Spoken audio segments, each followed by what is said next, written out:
bagi kakiku, terang bagi jalanku. Firman-Mu. Shalom, salam sejahtera untuk kita semua.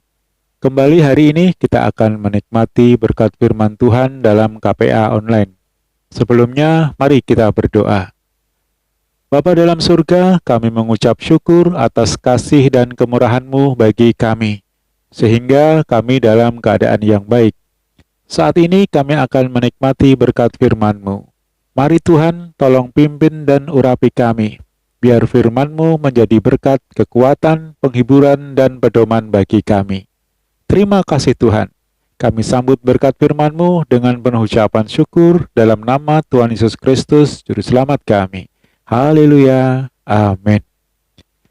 Hari ini kita akan menikmati berkat firman Tuhan dengan tema perbendaharaan yang baik. Kita baca satu ayat dalam Matius 12 ayat 35. Matius 12 ayat 35, demikian firman Tuhan. Orang yang baik mengeluarkan hal-hal yang baik dari perbendaharaannya yang baik, dan orang yang jahat mengeluarkan hal-hal yang jahat dari perbendaharaannya yang jahat. Saudaraku yang terkasih, setiap hari kita selalu berinteraksi dengan orang lain. Bermacam-macam sifat dan karakter harus kita hadapi. Ada orang yang kata-katanya selalu baik, menenangkan, dan menyegarkan. Tapi ada juga orang-orang yang kata-katanya itu selalu menyakitkan, judes, meremehkan, bahkan merendahkan dan jahat.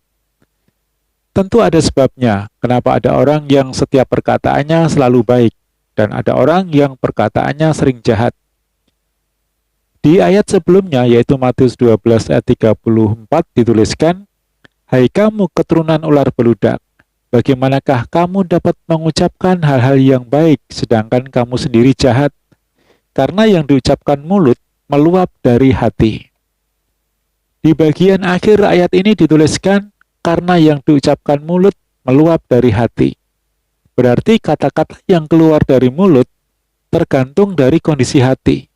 Jika kondisi hatinya baik, maka kata-kata yang keluar juga baik. Sebaliknya, jika kondisi hatinya sedang tidak baik, maka kata-katanya pun tidak baik.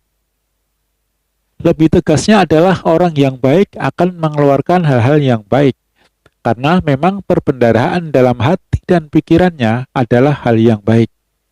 Sedangkan orang yang jahat akan mengeluarkan hal-hal yang jahat juga, karena perbendaharaan dalam hati dan pikirannya adalah hal-hal yang jahat.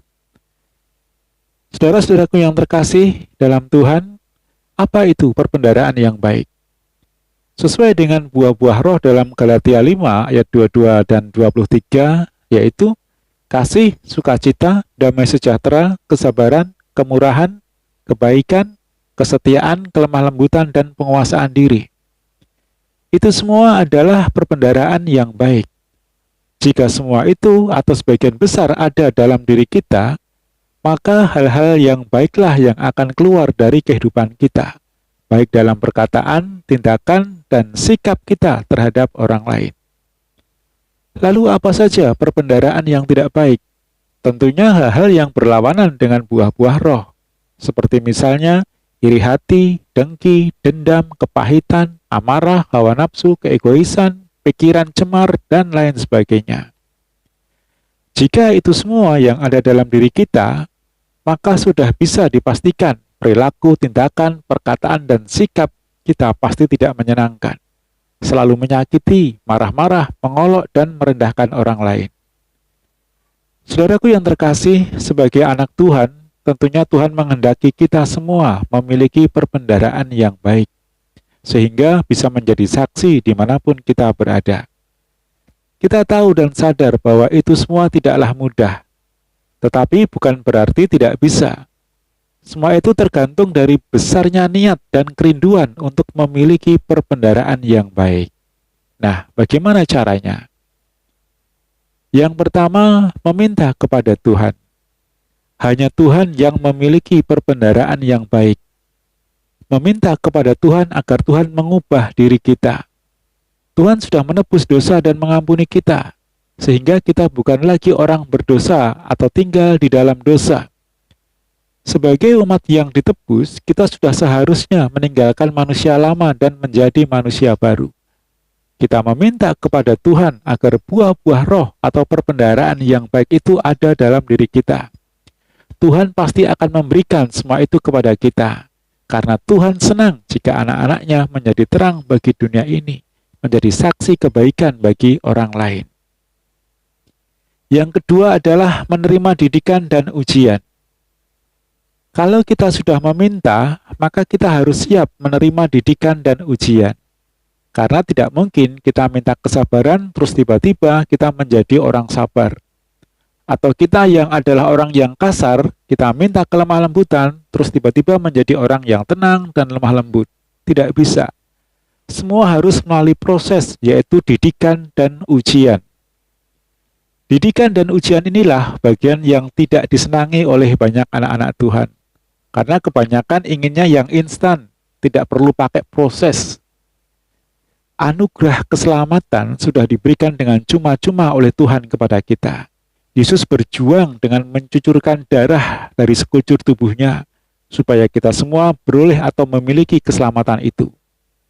Dan untuk perbendaharaan yang baik, yaitu buah-buah roh itu, giliran kita yang berjuang untuk mendapatkannya. Tuhan juga tidak akan membiarkan kita berjuang sendiri. Dia akan membimbing, menuntun, dan memberi kekuatan kepada kita. Dia tidak akan memberikan ujian yang melebihi kekuatan kita.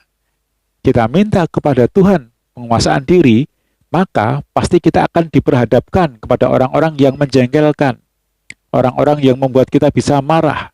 Nah, itu adalah ujian. Kita tidak boleh marah karena itu ujian. Jika marah, berarti gagal ujiannya. Dan akan mengulang lagi ujian itu. Dan jika gagal lagi, maka akan mengulang lagi. Dan jika terus gagal, maka yang terjadi adalah kita tidak akan memiliki penguasaan diri. Yang ada adalah amarah dalam hati kita. Kita tidak lulus. Sehingga setiap hari kita akan terus marah dan marah. Kita gagal. Saudaraku, kita gagal dan tidak lulus karena menghadapi ujian itu dengan kekuatan kita sendiri. Tetapi jika kita bersama dengan Tuhan, saya yakin kita akan berhasil. Ketika kita menghadapi orang-orang yang menjengkelkan, yang membuat kita bisa marah, tetaplah tenang lalu berdoa dalam hati. Minta tolong Tuhan memberi kekuatan. Kendalikan diri, jangan mau dikuasai oleh roh amarah. Berserah diri kepada Tuhan. Biarlah roh Allah yang berkuasa dan bekerja dalam diri kita. Dan jika roh Allah yang bekerja, pasti kita akan tenang dan tidak marah-marah. Setiap kita menghadapi orang-orang yang menjengkelkan, harus selalu tenang dan berdoa. Lama-lama kita akan terbiasa tenang, dan penguasaan diri itu akan kita miliki.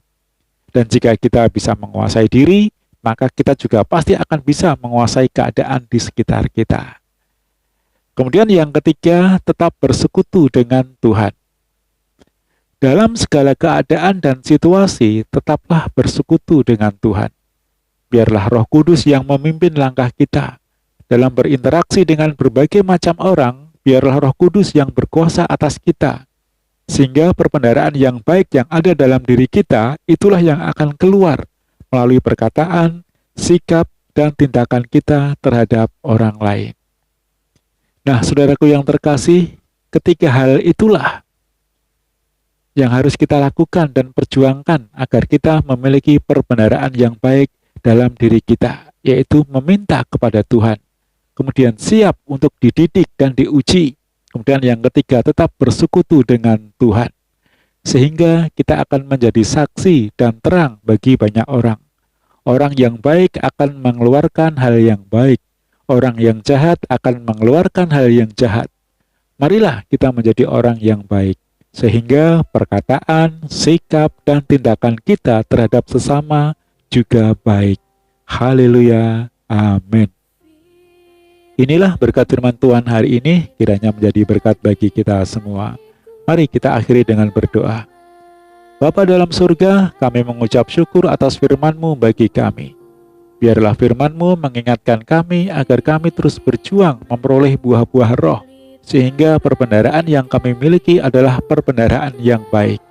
dan kami dapat menjadi berkat dan saksi terang-Mu dimanapun kami berada. Saat ini kami juga berdoa buat Ibu Gembala kami beserta keluarga besarnya, dan juga seluruh sidang jemaat-Mu dimanapun mereka berada.